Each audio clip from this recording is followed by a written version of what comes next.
Hello, welcome. This is Liz with Voices of Christian Dreamers. VCD is a dreamer-led movement helping to shape a more biblical and informed conversation on immigration within the church. And we are glad that you have joined us for our very first webinar in a series of conversations on immigration and faith. Our topic today is thinking biblically about immigration, and we're grateful to have Dr. Carroll Rodas here to help us better understand how Scripture informs our Christian response. Dr. Carroll is an author, speaker, and a Blanchard Professor of Old Testament at Wheaton College in Wheaton, Illinois. He is a distinguished Old Testament scholar and has written several books and commentaries on Old Testament studies and social ethics and on immigration, including this book I have here, Christians at the Border. Danny, thank you for joining us. Thanks for having me. So before we delve into kind of discussing the theology of engaging with an issue like immigration, can you share a little bit about your personal background as it relates to immigration? Because your family experiences are no stranger to immigration. Yes, I'm half Guatemalan, actually. So my mother married the son of immigrants, actually. My father was the son of Irish immigrants. And so they met and got married. And so my mother moved to the U.S. And so I was born and raised with that environment. I was born in Houston and I was raised bilingual, bicultural. Every summer we'd go to Guatemala and sometimes we'd spend the whole summer there with family. My grandmother would come up about once a year for a couple of months. Our neighbors for 11 years in Houston were my mother's younger sister and her husband, who were Guatemalan. So I was just raised in all of that. And then I went as an adult to live and teach in Guatemala at a seminary for 13 years. And so when I moved back to the States with my family and we started hearing the discussions about immigration, which I'm happy to give you more personal details, but the more I got into it, the thing that was concerning for me is that the people who were talking about it and claiming the Christian faith really weren't talking about it as Christians. So, I was an Old Testament prof, and I didn't know what the Bible had to say about it, so I thought, well, I'll just see what it has to say. And then the more I got into the Old Testament, it just permeates from Genesis all the way on to the end of the Bible. It just permeated with migration and people on the move. In fact, when we're told in Genesis 1 to be fruitful and multiply and to fill the earth, what it's kind of telling us is that migration is part of the human DNA. Because how do you fill the earth? Well, you move. And so really the history of humanity is the history of migration. And so we see that reflected in the Old Testament. So it began very personally. Because my own background and my involvement with Hispanic churches, and that at my previous place where I taught, Denver Seminary, we actually began a Spanish-speaking program. And so that's how I got into a Latino church, and these became my friends. And so there's layers of the personal piece, my own family background, and then my involvement with people here in this country. Yeah, we talk about immigration. We should look at immigration as a human issue first and foremost. But immigration is a hot button issue today. It seems like in terms of the news cycle, we're hearing about it on a very frequent basis. What do you think are primary drivers as to how Christians are thinking about this issue? I think what this does, this topic, it raises a deeper issue. The deeper issue is I think most Christians don't go to the Bible to get their framework for thinking about social issues. In the evangelical church, we tend to have a very personal faith, very internal. That's how the preaching goes. That's how the teaching goes. That's how we were presented the gospel. And so what happens then when we get to these bigger issues that are now social or national, what I find is that people will default to their ideologies. So their decisions about migration actually are decided on other bases. And so once they've made that decision, then you'll go to the Bible and look for a few verses. So the question then is, okay, so what drives those decisions? Well, it'll be their political party affiliation. It will be maybe economic concerns. It may be safety concerns. It may be issues of health care, issues of a changing demographic in this country, Yeah. which are all very human issues and issues you need to get to when you talk about migration. And every country in the world actually has these conversations, so it's not just a U.S. set of issues.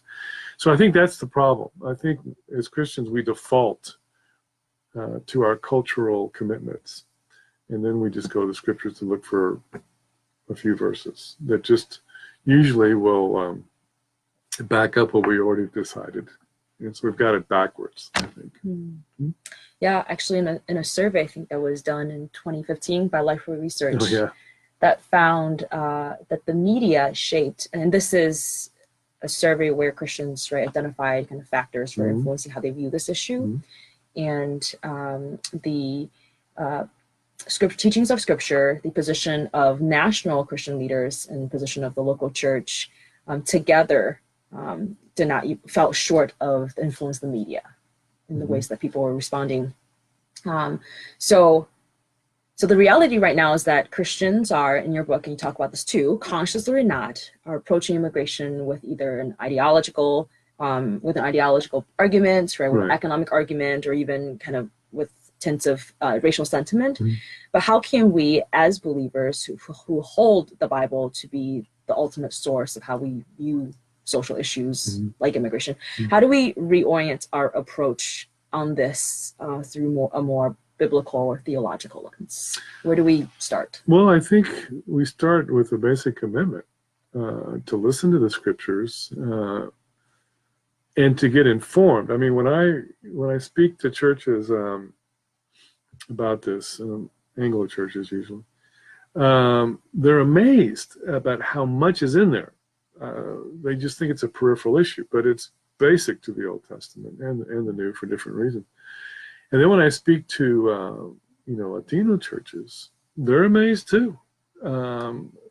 So I get kind of the wow factor with both churches, but with the Latinos, it's wow, esas son nuestras historias. Those are our stories. Ahí estamos nosotros. We're in there. And so now the Bible begins to function differently. Whereas for the majority culture, it may be a surprise. For the Latinos or other immigrant groups, it would be too. But now they begin to see themselves in the text. With the Anglo audience, I've got to convince them that it's in the text. Okay? With the Latinos, you show them in the text, but now you begin to say, well, God's in this thing. I mean, He has been since the beginning of time, and so God actually will accompany, the journey. So now you begin to have a different conversation around the Bible, depending on the people you're talking to. So the issue is getting them into the text. And as evangelicals, the thing that helps me when I do that is that, we claim to love the Bible. So I say, okay, that's where we're going to start. And I always start with Genesis 1, chapter 1, page 1. I think that's a good place to start. Good place to start. Oftentimes what happens is, some people want to start in Romans, and I say, well, in my Bible, that's about page 1,000. So why don't we start on page 1? Now, we're going to get to page 1,000 because we need to. I mean, you've got to deal with that passage. But maybe everything that goes before it can inform how we read it. And it can give us a bit of a, biblical perspective on it. So, start on page 1. Humans are made in the image of God. And that means that they have worth. No matter where they come from, no matter the background or color of their skin, whatever. But the thing that adds, I think, when you're having these conversations, that can add a positive twist to it, is that it says that we can rule the earth, and we're told to subdue it. So now when you talk about the image of God, you're talking about potential, not just worth. And then what you can say is, the people that are coming have potential to contribute to the country. Now you're shifting the conversation to not just, well, we feel sorry for them because they're made in the image of God or something like that. Oh, no, actually, everyone's going to benefit. They're going to benefit. The country's going to benefit in all kinds of ways. So that's where I would begin the conversation. Page 1. I'm not surprised when you mention even for the immigrant community, reminding them to go to scripture or that God is in this, in the migration of people. As a Chinese immigrant who grew up in the church, it wasn't really until I started kind of working in this space that I realized the scripture actually has so much to say about God's heart for immigrants. I read the Bible from cover to cover prior, and I'm rereading it, and it just pops up at me. I just don't know how I missed it, but it didn't. The word, if you asked me before, where does it talk about immigrants? Maybe general principles of migration, but I wouldn't think of, when you talk about a certain biblical heroes and heroines like Abraham, that he was a migrant, he was an immigrant. But it's there. Yeah, and that's part of the problem is how we teach the Bible in the churches or preach, because we tend to look for principles. Okay, so principles can be kind of abstract, but when you go into the stories, now you're talking about life and blood. If you go into Old Testament law, which we may get to a bit later, you're actually seeing legislation for it. You see. So what you begin to see is that there's hands on, feet on the ground on this thing. Whereas our churches kind of stay up this, and we just want some general principles of migration, and those are helpful, but there's so much more that makes it come alive in the preaching and the teaching and the reading, if we just have an ear to hear and eyes to see. So tell us some of these stories of migrants in the Bible. Well, you mentioned Abram and Sarai. In Genesis 12, they've come into the promised land because they were called. But then in verse 10 of chapter 12, there's a hunger, there's famine. And so they begin to move to Egypt for food. And it's an interesting story because we know from archaeology that the Egyptians had a series of forts on their eastern frontier because they were monitoring, because they would get people all the time, because they had the Nile, so they would have crops with water, you see. But if you know that part of the world, it's very dry. And so famine is not uncommon, especially in the ancient world. So they migrate into Egypt. Some would stay for a while and then come back out because they're looking for food. And so they were kind of the breadbasket of the area. So they were always dealing with people coming in. So it may have been that Abram and Sarai were approaching one of these forts, and they had to get past the checkpoint, right? And so that's when you know the story, how it goes. If they ask you, tell them that you're my sister. Well, there's all kinds of cultural things going on there, which we don't have time to look into.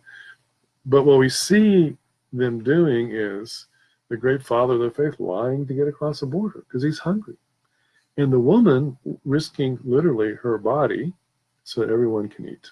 I mean, you're seeing all kinds of stuff going on then that you see going on now. I mean, we could multiply Joseph as the great story. He's forced migration because he's sold by his brothers. But you can see the cultural adaptation, because when his brothers come again, when there's a famine looking for food, they're willing to pay for it. He understands what they're saying. He still has his mother tongue. See? In that scene, he has an interpreter, but he knows what they're saying. But what you're seeing again is this, what we would say, bilingual. He's obviously well versed in Egyptian because he's in the government, but he still has his mother tongue. When he has two sons, even though he's been given an Egyptian wife and an Egyptian name, he names his sons with Israelite names. And then, when everything gets settled at the end of the book of Genesis, he says, look, when I die, take my bones home. Home is not Egypt. Home is back in Canaan. And there's this wonderful scene. We know this, the text will tell us that Egyptians despise shepherds. Well, what was his dad? Jacob was a shepherd. So you have this migrant shepherd who's poor and hungry going over to Pharaoh and blessing him. It's an amazing scene of the power of this despised migrant at the end of the book of Genesis. And we can just keep multiplying stories. Ruth would be another one. Daniel's a great story. Do I have time to tell that one? Yeah, go ahead. I think so. Okay. I'll cut you off. You're the keeper of the clock. But, Daniel, we kind of read Daniel, be a Daniel, all this kind of stuff. Well, if you read, it's a really tragic story. He's taken away from his family and friends. He's obviously well-to-do. That's why he's so educated and healthy. Okay, so he comes from a good family, a wealthy family. We know that probably less than 10% of the population of the time could read and write. So he's a privileged person. Stands out. He stands out, so he's taken away. Now, because of the chronology of it, we know that he's taken away. And so he will witness from afar the fall of Judah and the invasion of the Babylonians. The Babylonians will destroy Jerusalem. They'll destroy the temple. They'll tear down the walls. He probably lost family in the war. He most likely lost friends in the war. Anything that he had back home was gone and taken away. The prestige, his social status, everything is gone.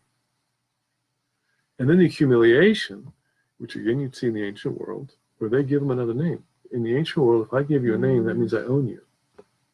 So now he's given another name. He's lost everything. And now they're going to train him for the empire. So now he's being trained to serve the very empire that's destroyed everything he knows. So what kind of emotions? Was it anger, revenge, humiliation? What's going on? And the only space that he can negotiate, he can't negotiate the curriculum. He can't negotiate away his name because they've given him no name. He can't negotiate his place because he's in Babylon. Right?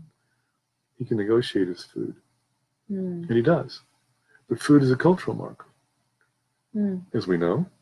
And so basically what he says is, you may take away my name, and you may have destroyed everything I have and taken away everything I own, and you may be wanting to make me serve you, but I'm still a Jew.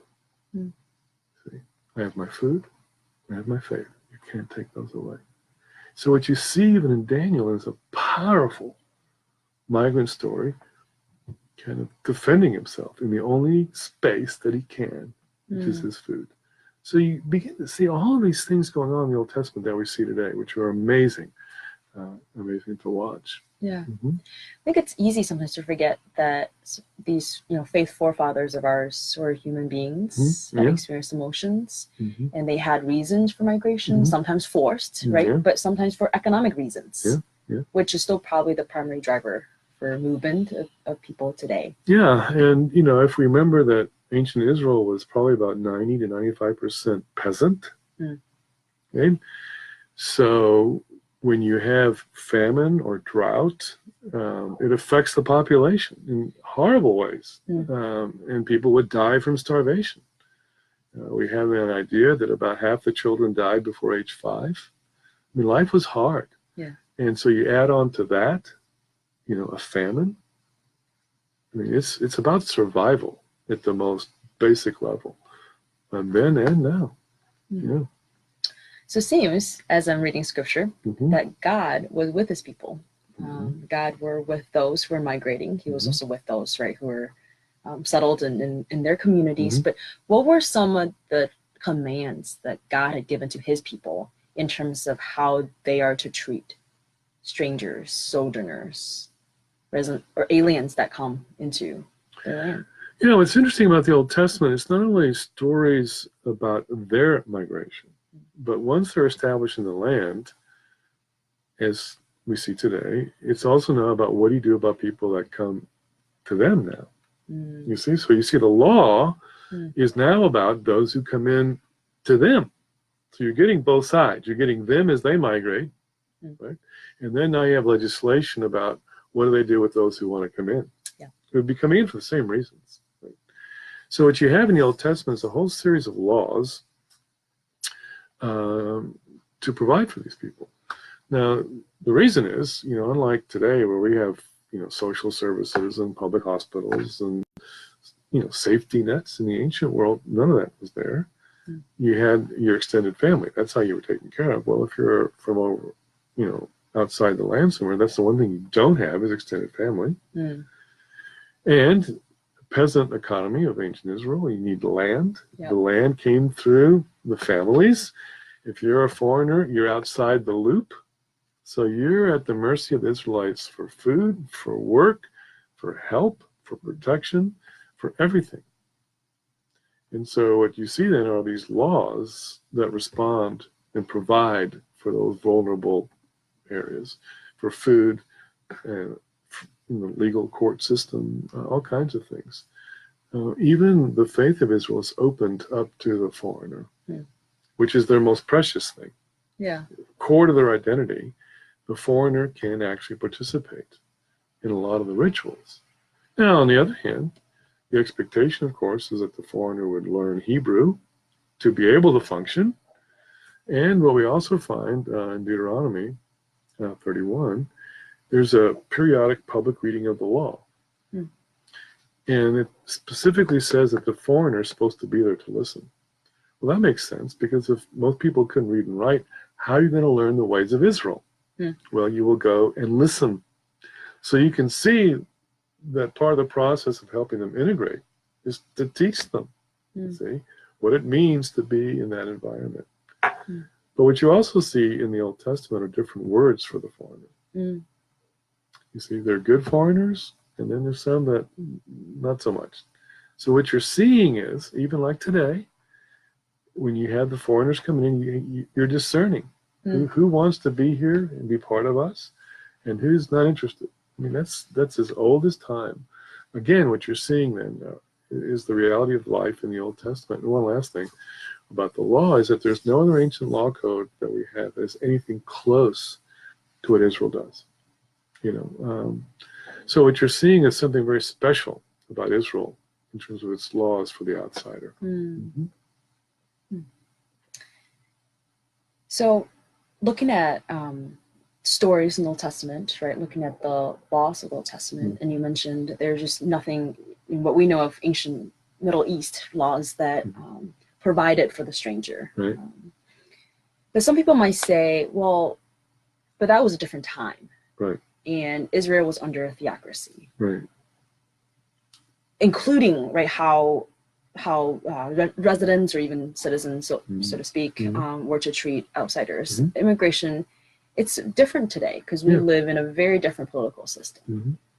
So how can we, how does it apply to look at these stories, principles, laws of Old Testament, and then translate that into modern times? Yeah, that's the fundamental question that the church has been asking for 2,000 years. What do you do with the Old Testament? Denominations have split over that question. But on this particular issue, one of the things that there's a passage I think is just fundamental in Deuteronomy chapter 10, verses 17 to 19, where God says, "You will love the stranger because I do." What that's telling you is that this is deeper than, specific laws. Caring for vulnerable people is fundamental and central to the heart of God. And he wants to reflect that in his people. Now, if we've come to faith at a certain moment in our life, it's usually because we had a time of crisis. We were vulnerable and we cried out to God. Okay? But for many of us in this country, that vulnerable moment was existential, right? A broken relationship, something in the family, or you were sick, or something like that. Well, what we find around the world and in the Old Testament is that people are vulnerable economically, politically, and socially. And God cares about those dimensions too. So, if you were to say, well, how can we use the Old Testament? I would say, well, no one's talking about imitating Old Testament law. Why would you imitate a law designed for a peasant economy 1,000 years before Jesus? That would make no sense. We're not saying to imitate or replicate the law. What we're saying is, look at what motivates the law, the heart of God. That transcends time. So the question now becomes, today, how can we reflect that same heart of God for the 21st century? It's going to look different. Of course it would. But the core is still there. That's what transcends, not the laws themselves, but what lies under and undergirds, these laws. That's what we have to look for. And I think that's the thing that answers your question. You can't. Why would you want to repeat Old Testament law? No one's talking about that. It's about reflecting the heart of God today. Now, the challenge that we have as Christians is that, we're in a pluralistic society. But if we feel that this reflects the heart of God, which I think it does, then part of our mission is to communicate that to the broader society. So that, again, becomes a motivation for getting involved. Because it's not just about, God cares for vulnerable people who are his people. Okay, he does. but the very fact that you have laws for the outsider means he cares for other vulnerable people too. And so that gives us, I think, scriptural mandate to broaden our reach and begin to reflect those things in the broader society.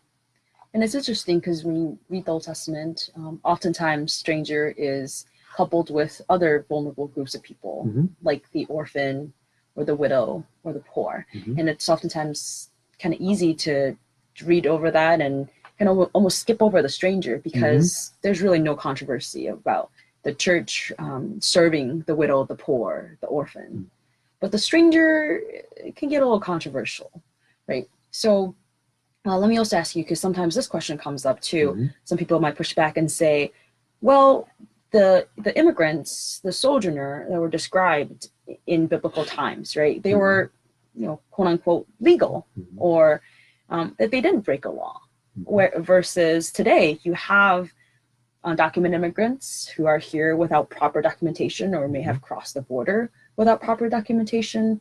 So, I mean, should we be treating these groups of people the same because maybe their status is a little bit different? Well, as you know, because this is what you do, for your ministry and work, is that we have all kinds of labels we give, right? Refugees, immigrants, asylees, we have all these categories. Okay. Now, what you have in the Old Testament, the ancient world, are kind of the same groups of people, but they're not labeled like that. And then what you don't have, or this, these intricate immigration laws that you have today. I mean, I lived many years in Guatemala. I lived 2.5 years in Britain, and I lived a year in Costa Rica. Well, each of those countries has immigration laws, and they have, when you get in through an airport or wherever, you have to go through little checkpoints and check your papers. Okay, but it's a different world, right? So, people are trying to compare apples and oranges, and so. When Israel takes in someone like Ruth, who's an immigrant, okay, they're not checking her papers. I mean, they're checking her vulnerability is what they're doing. And because of Naomi, she has some connections into Bethlehem, that's where they are. So, what we've done sometimes is we impose 21st century perspectives on the ancient world. And it just functioned differently. In this country, it functioned differently. Immigration wasn't even a national jurisdiction until about 1875. And, back then, if you came through Ellis Island, basically anyone could come in because they needed workers, unless you were diseased, right? Or they thought, you were what they would call an idiot, if you had Down syndrome or something, they wouldn't let you in. I mean, so, okay, to be perfectly frank, and another big one back then, which makes sense in the 19th century, was tuberculosis. Right? So, we had these filters, but it wasn't like it was today. And that's in this country, you see. So our system is an evolved system. And so to try to even have that legal, illegal discussion about the ancient world, doesn't really make any sense. What you find is that, the ancient peoples, they knew if you were different. You'd have dressed different, you would have talked different, you probably ate different things. We find this is actually in Egypt. We have more information about Egypt. It's in the book over here. There's actually a picture. Well, we call it a picture, but it was a mural. And you have 4 men walking one after another. But the person who made it and painted it, they have different skin color, different clothes, different kinds of facial hair, okay, different facial features, because Egypt is right above the Sudan. So one of these people, looks black African. Okay? So what you're seeing in this kind of mural is that they're very aware of the differences. But Egypt had black pharaohs. So they're handling it very different than today. But they're aware. They just do it differently. They have their own labels, So you're going to find some of that in the ancient world, but the legal, illegal discussion is just a modern one. So you're saying Ruth didn't have a family-based visa when she migrated? Well, she kind of did because of Naomi, right? But what's interesting about Ruth is that most people don't look at this either. Watch the progression, because when she arrives, well, I'll give you. You have a second for the story? Yeah. Okay, you're watching the clock. Okay. I'm watching the clock. But, when she does that great thing, for Naomi and says, I'll go with you and your God be my God, your people my people, I'll die with you. If you read the narrative carefully, Naomi doesn't respond. Doesn't say, thank you, yeah, we can do it. Nothing. Then when they get to Bethlehem at the end of chapter 1, the women come out and they greet Naomi, who is just very bitter. And, God just brought me back from Moab, and Moab, everybody died, and she's very bitter. Doesn't even mention Ruth. I mean, that's an awkward scene. Ruth's probably standing over there in a corner somewhere going, what do I do? Mm. Then in chapter 2, she's working in the fields. She had a right to do that. And when Boaz comes and he says to his workers, who's that woman over there? They don't know her name. They say, oh, that's the Moabite. She's been working all day, hasn't taken a break. So what you see is they know her by her work. They don't know her by her name. And you see this progression going on. I can give you a lot more details, but time's the problem. But at the end of the book, when the baby's born, right, COVID, the women of the town who had ignored her now say, she, meaning Ruth, she loves you more than 7 sons. And Naomi still doesn't answer. But she takes the child. So what you see, I think, is the bridge is the children. Mm. See? And then what's interesting is the book of Ruth ends with the genealogy from Obed. Mm-hmm. And Obed is a half-breed. Bethlehem, Moab. That's me. I'm a half-breed. Mm. I'm an Obed. And in this country, you're getting a lot more Obeds. Mm. You see? Those of us who are mixed. Yeah. Half Guatemalan, half Anglo. Inside, I'm probably more Guatemalan than Anglo, but I'm 6'6". Okay, it's the Anglo side. Okay, yeah. That's what I live with. But it's a beautiful story because you're seeing again all these parallels. If you just start digging a little bit. Yeah, It's all in the Bible. It's all in the Bible. God seems to have known, right? Some things are happening. Yeah. Some of the principles that we need to apply. Yeah. Okay. So that's the Old Testament. Right. That's all I do. I'm an Old Testament prophet. Yeah, and it seems, there aren't necessarily black and white answers, but there are some abiding principles that the Bible teaches us. Right. And some are also found in the New Testament. Yeah. Even though you're an Old Testament scholar. Yeah. But I'm also going to ask you a little bit about what is the Old Testament? What are some Old Testament themes and principles that we can glean? In the New Testament. Mm-hmm. Well, you know this. I mean, and everyone should know this. I mean, Jesus begins his life as a refugee, right? I mean, they have to flee. They probably went to Alexandria. There was a large Jewish community in Alexandria. I always wonder sometimes, what was that like? I mean, he was probably he may have been like in a Jewish ghetto, for all we know, which is very common. Even today, migrants will tend to group together. So, so did he learn to talk in Egypt? Did he have kind of a funny accent when he came back? Did Mary pick up some Egyptian recipes? I don't know. So you've got that. The interesting thing is that Jesus never talks about foreigners. Mm. But he'll talk about Gentiles who are different. He'll talk about Samaritans, talk about the sick and the women. And so what you see is that Jesus is breaking kind of boundaries of his world. And then when you get into the early church, it begins with diaspora communities. Mm. So, go to Antioch, Acts 13, it's a multiracial, multinational missionary team, if you want to call it. And then they go to these cities around the Mediterranean. And the first thing they do is they go to these diaspora Jewish communities, you see?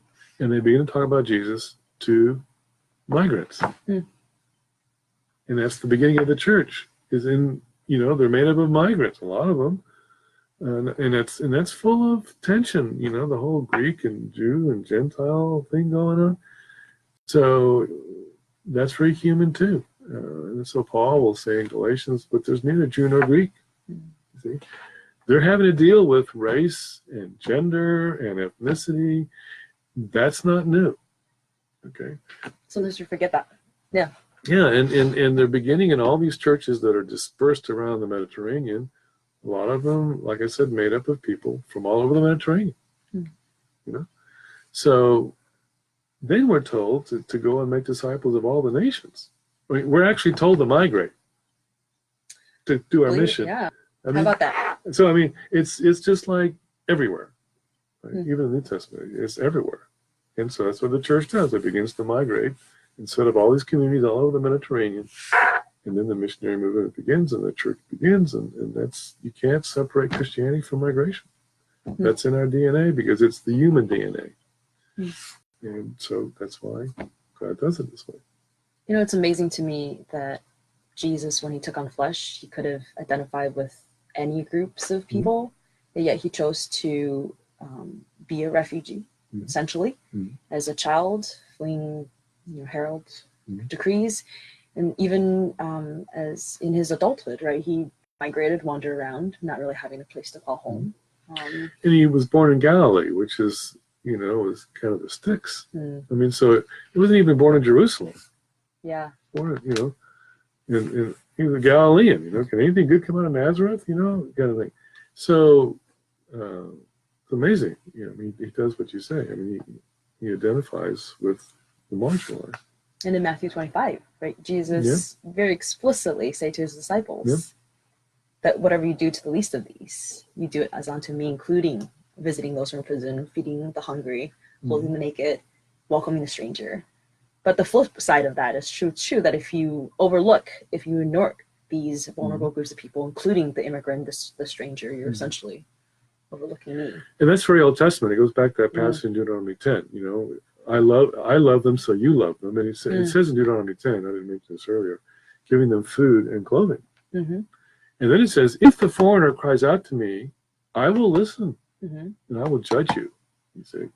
So, Jesus is just continuing an Old Testament theme, So, Well, so now we're staying in New Testament. Okay. And we're encroaching upon Romans. Book of Romans, especially Romans 13, which a lot of people cite. Romans 13 tells us that let everyone be subject to the governing authorities, for there is no authority except that which God has established. The authorities that exist have been established by God. How do we, as people of faith, faithfully interpret and apply Romans 13 to this issue like immigration and immigration policies even? How do we kind of balance this tension between wanting to be compassionate, but also wanting to uphold the rule of law? Yeah, I think we need to, again, go back to Genesis 1 and all the way through. So what you're seeing throughout the scriptures is this concern for the foreigner. I mean, it's everywhere, right? And because they were foreigners too. I mean, we can talk about that with the law, but that's one of the motivations, right? So if this is in the heart of God across the Testaments, then what we have to do is to ask ourselves a fundamental question. When we say about obeying the law, the question that no one seems to want to ask is it a good law? Now, the nice thing about this country is we change laws all the time, whether it's local, school board or whatever. I mean, we do this up and down from local all the way to the federal government. So the question I think people need to ask is the law good? Does the law need to be changed or reformed? See?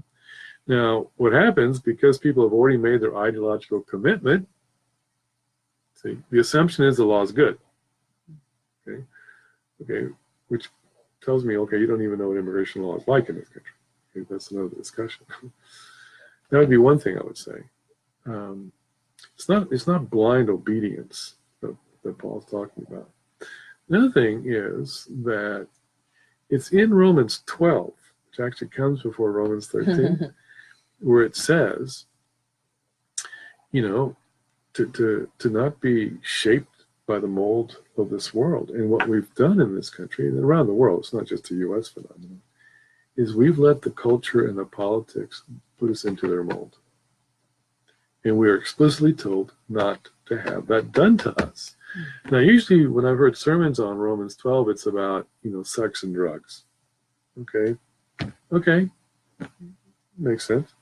But it's also about other things, how the culture has shaped us and molded us and permeated our way of thinking. You see? But we're told to give our bodies as a living sacrifice. You see? And then what he does in Romans 12, which I think sets up Romans 13, he says something very interesting. He says, if your enemy is hungry, give him food. If your enemy is thirsty, give him drink. See, what you're seeing on the Romans 12 and 13 is much more complex. So even if you think these foreigners are your enemies, as Christians, we are beyond excuse. See? We're supposed to take care of them and actually reach out to them, you see, and supply their needs. Now when you come into Romans 13, you've got a different mindset. Because it doesn't say obey the government. It says submit to the government, which is a different thing. If I disagree with the government because of my Christian convictions, I need to be willing to say no. Now, what I tell people, this can get uncomfortable, a little bit maybe for your viewers, but when I speak on this, an easy one, we have a few minutes? No? Okay. I say, okay, you want to do Romans 13, okay. So I said, let's go to Birmingham, Alabama in 1950. Segregation, racism was legalized and sanctioned. And all kinds of things were going on, separate schools, restaurants, up and down. Do you really want to do Romans 13 in Birmingham in 1950? And people start getting uncomfortable. So I said, okay, let's go Birmingham, Alabama in 1850. Now slavery is legal. Okay, what do you do with Romans 13 in 1850? Okay, now people really start getting uncomfortable. Because they haven't thought through, is the law good or is the law bad? And to submit to it means, if I think it's wrong and I must do something or not do something, then I need to be willing to pay the consequences. It's not saying that every law of every government's a good law. In this country, it's not that way, and it's not that way in any country around the world. Countries are made of fallen people who've made fallen governments that are imperfect and cruel and ungodly. And so you can't take Romans 13 that cavalierly and just say it means obey whatever the government says. And it's interesting, when Paul was writing Romans 13, that he was in prison. Yeah, there it is. He actually remained a subject of the law, right? And that he went to jail and he would eventually be executed by that government. You see? Yeah. So, it's a little more complex. We have kind of soundbite theology. Romans 13, okay. Right. A little more complicated than that. Immigration is not just a U.S. issue, although we've primarily focused on kind of U.S. immigration policies. And although we're also in a unique place where in this democracy, the people ultimately are the lawmakers in the land, right? That they elect representatives to legislate. But immigration is also a global issue. How should the church, and very quickly as we come up on time, but how should the church respond to kind of the migration of people overall? I think you touched upon this a little bit. Yeah, I think it depends, because people will say, well, what do we do? I said, well, it depends. It depends if you want to do ESL classes in your church. You can do that, or help someone who needs something. You can do that, or all the way to get involved in advocacy, and there's multiple avenues there. Or in your case with World Relief, working with more of the refugee population.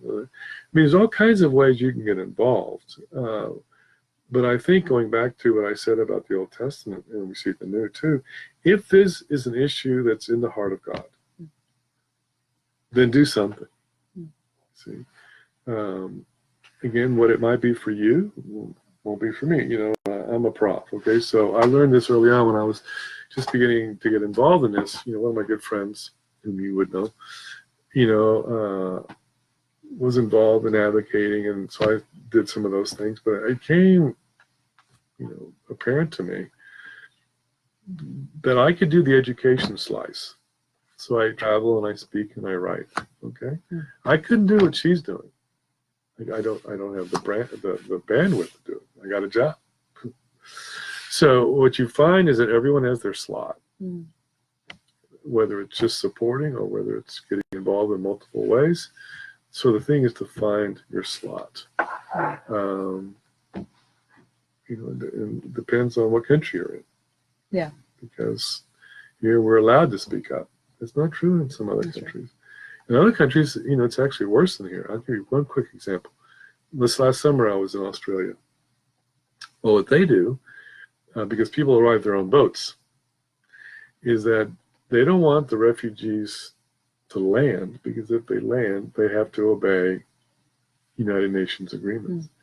They will not let the boats land, and they will have them steered to other islands that are island countries, little island countries, and they will house them there, and they will pay these countries to house them, and they just sit for years in these detention centers.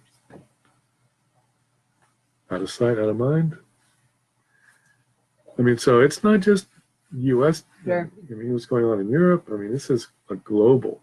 And you see countries, Canada's tightened its entry. Europe is tightening. This whole issue of discomfort and worry is global. So that's what makes it even more important that we think about it biblically. Yeah. What I'm hearing you say is that even as the world may see the migration of people or diaspora as a potential threat, even though sometimes that's really unfounded, but that people of faith, that is an opportunity for the church to minister, for the church, right, to show them the love of Jesus. And I think one of the things that we need to do is to acknowledge the fears that people have. Yes. Sometimes they're well-founded. Yeah. And so, and to realize the pragmatics of it, okay? So if you have people coming at the border, the unaccompanied minors or something, okay, how are you going to house them? How are you going to feed them? The medical care. I mean, so we need to get to the pragmatics of it. And that's where the church can step in too with those things and help. Yeah. Right? I mean, so having a heart of compassion and some pragmatic realism, I think that's what we need to combine. Yeah. I like what you said about addressing some of the fears that people have too. Sometimes it's very legit and it's very human, right? Yeah. It's true. We saw that in the Old Testament or the New Testament with biblical figures, but then to be able to kind of engage in that conversation, right? Not just have, and I think it's no accident that in the Bible, throughout the scripture, the command that's repeated most often is do not fear. But that in engage in this conversation, we can begin having those conversations, right? Begin to sometimes, dispel some of the myths or misconceptions that might be driving that fear. And what I have found as I've spoken is if someone raises a question like this, I have no problem saying, that's a legitimate fear, and you need to think about these issues. And sometimes just acknowledging that instead of demonizing them, Yes. Yeah. it really helps because they've got a point. Yes. And everyone's asking the same question around the world. Okay, how do we address it with Christian concern and compassion? And then, it kind of lowers the emotional quotient because, you're validating their concern. Yeah. Now, it may be misinformed, may be legitimate in other ways, but at least you're actually giving them a voice into the conversation instead of just kind of lecturing them of their, narrowness or something. Everyone's asking the same question, so let's talk about it. Yeah. On the one hand, we shouldn't dehumanize, we shouldn't antagonize immigrants, migrants, refugees, asylees. But on the other side, we also shouldn't antagonize, right? Dehumanize the people who may, like you said, who just have questions or that needs to be answered or fears that need to be addressed. But we should be engaging them. And sometimes we'll disagree fundamentally, and then that's that. So that's possible too. I mean, so with some people in this country, I was talking to a family member and I was pointing out some of these things, and his response was, "I don't care about the facts. I know what I believe." Okay, well, that kind of ended the conversation. You know, so A little bit. sometimes you get that too. Great. So as we come up kind of to the hour, my last question for you is, what are some words of encouragement that you might have for people, Christians, who are wrestling, thinking through this issue? Again, I would talk about two kinds of Christians. I mean, you talk about the Christians who maybe you're genuinely, want to figure out how the Bible, how God is directing him or her to respond to the issue. Well, that's what I'm saying. I mean, sometimes the Christians like that are citizens is one thing. But the very serious Christians who want a word from God and they don't have documentation, or they're in the process, I think there's a word to each of them, but they're grounded back in the heart of God. I would say if you're involved in anything, whether it's just like ESL or after school tutoring or all the way to some kind of advocacy, you've got to ground it ultimately not in your emotions or not in your kind of Christian impressions as we need to do, because you're going to get compassion fatigue. So what you need is to ground in the heart of God. That's the constant. And that means that his Spirit will encourage us and will help us and will guide us and will unify us across. I mean, I've spoken in all kinds of churches, and what I'm seeing is that this is kind of across the board among all Christians, and so we need to encourage one another that way. This is from the heart of God himself. And for those who are the immigrants, the same thing, but with a different payoff. So it is the heart of God. Therefore, you've got to trust him. It doesn't mean things will turn out like you want them to turn out, but you're not alone on this. You've got the church with you, and God not only is with you in a general sense, his Spirit indwells you. So I think, what you begin to see is even when you come around the communion table, is that can nurture us, both sides, about the cross and the gift we have of life and God's commitment with us. And so what you see then is even the liturgical practices of the church would be a way to be grounded, not just in the scriptures, but in rhythms of the life of the church is what we need as well. Amen. That's a great word to end on. Okay. Thank you, Danny. That's fun. Always good to see you. Appreciate the very biblical informed and nuanced message that you've given us. Well, thanks. Been a privilege, and always, like I said, good to see you again and to do something together. Yes. We know that this hour-long session is just scratching the surface of this topic, but we hope that it would spark interest for further conversations and discussions on this topic. Check out Danny's book, Christians at the Border, and also other works on the topic. You can visit www.christiandreamers.us for more resources. Thank you for joining us. We look forward to seeing you at our next webinar. Blessings.